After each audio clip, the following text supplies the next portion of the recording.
Hello everybody, Cobra Axis and Allies here, bringing to you my first episode of This Week in Wargaming. Now, this week starts out with HBG's new release of their Russian set of units. Now, they have had this on pre-release for a while now, and it is finally out, so I definitely advise you check it out in the link in the description below. Another thing that's been happening recently was HBG has been having more playtesting of their Global War 1985 game, and as you can see here, looking very nice, and I can't wait for this to come out and see what's going to be, what kind of mechanics that they're going to build into this game. In other news, IWillNeverGrowUp.com has just released some cool new 3D printed pieces, such as these awesome looking ships, same scale as Axis and Allies, but with superb detail. And you can see here with this Stug, very nice looking tank models too.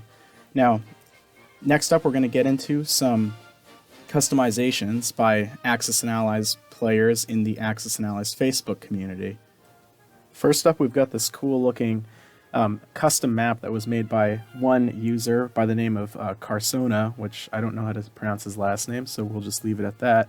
But he's got this really cool World War I map that he made, and as you can see, it's just kind of drawn up in a hexagonal kind of format, and he's using Axis and Allies miniatures rules for terrain and such, but it was basically based off of a Battlefield 1 map called Fow Fortress, and as a player of Battlefield 1, I can really respect this, and it looks very fun to play, and I probably want to try this out at some point myself.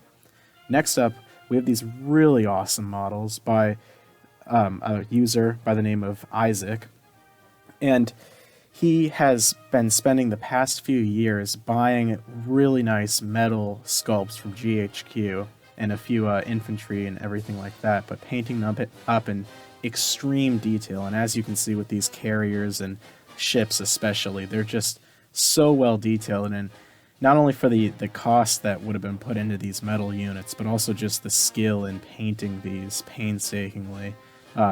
It really goes to show the commitment to this game that Isaac has. And yeah, this is definitely a really cool looking thing, and I can't wait to see him get some photos up of his actual board with these units on the map. I hope you all enjoyed This Week in Wargaming, and I will be seeing you every Friday for another episode of This Week in Wargaming, in addition to my weekly channel videos that I usually put out for my own Axis and Allies customizations. If you liked this video, be sure to comment and like the video, and if you're new to the channel, consider subscribing because it really helps the channel grow. Cobra, out.